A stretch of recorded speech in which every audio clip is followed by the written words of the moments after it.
ইবারওয়ার্ডস্টাইন অর্থাৎ জার্মানির একটি গুরুত্বপূর্ণ শহর এবং অনেকটা পর্যটনের মতো করে এই শহরটা। কিন্তু সবচেয়ে মজার বিষয় হচ্ছে বাসে দীর্ঘক্ষণ যখন আমরা এখানে ভ্রমণ করছি ঠিক অন্যরকম লাগে। অর্থাৎ জার্মানির কিছু শহর পর্যটনের জন্য খুবই দারুণ লাগে।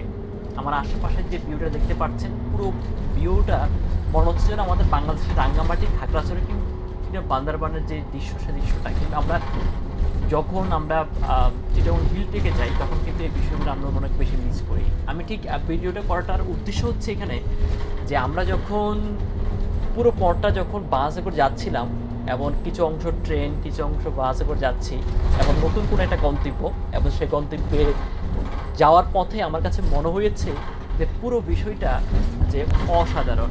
অর্থাৎ যখন আমরা এই ধরনের বিশেষ করে গাছপালা, প্রকৃতি, এই ধরনের বিষয়গুলো যখন আমরা দেখি, আমার কাছে পুরোপুরি বাংলাদেশের রাঙ্গামাটির কথা মনে পড়ে যায়। আমাদের বাংলাদেশের রাঙ্গামাটির কিন্তু পাহাড়ের উপর দিয়ে যখন আপনি ড্রাইভ করবেন, কিংবা বাস কিংবা আপনার সিএনজি বা কিংবা আপনার কার যখন যাবে, তখন আপনার কাছে অসাধারণ লাগবে। সব মিলিয়ে জার্মানির যে প্রকৃতির যে সৌন্দর্য, প্রকৃতির যে ভালো লাগা, জার্মানির যে প্রত্যেকটা বিষয়কে উপভোগ করা, প্রত্যেকটা বিষয়কে আপন করে নেওয়া, সেটা সত্যিকার অর্থে অসাধারণ। এই গ্রীষ্মের এই সময়টা এখন মোটামুটি বাংলাদেশের শীতের পরেও, অর্থাৎ ফেব্রুয়ারির যে ওয়েদার, সেই ওয়েদারটা বাংলাদেশের ওয়েদারের মতো জার্মানির ওয়েদারটা।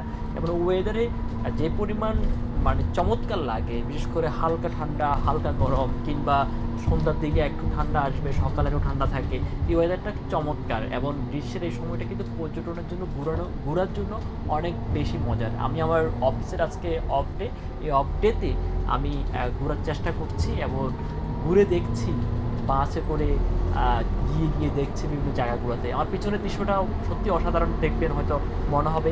এবং সবচেয়ে বড় কথাটা হচ্ছে, এখানে জার্মানিতে ডয়েচল্যান্ড টিকিট নামক একটা টিকিট আছে। সেই টিকিটের মাধ্যমে আপনি পুরো জার্মানিতে 1 মাসের টিকিট কিনে পুরো জার্মানিতে ঘুরে বেড়াতে পারবেন। তার মানে আপনি এক জায়গাতে উঠবেন আর আরেক জায়গাতে আপনি নেমে যাবেন, অসাধারণ কিছু অনুভূতি ফিল করবেন। সব মিলিয়ে জার্মানির প্রকৃতিকে এক্সপ্লোর করার জন্য কখনো যদি সময় থাকে আপনার, অবশ্যই জার্মানিতে আসবেন এবং জার্মানিতে আসলে অবশ্যই আপনি জার্মানিকে উপভোগ করতে পারবেন। সৌন্দর্য কিংবা প্রকৃতির যে খেলা, প্রকৃতির ভালোবাসা, কিন্তু প্রকৃতিকে বাঁচিয়ে রাখা, সব মিলে জার্মান হয়ে উঠুক আপনার জন্য। এবং সে কামনা ব্যক্ত করে কথা বিদায় নিচ্ছি। আল্লাহ হাফেজ, আসসালামু আলাইকুম।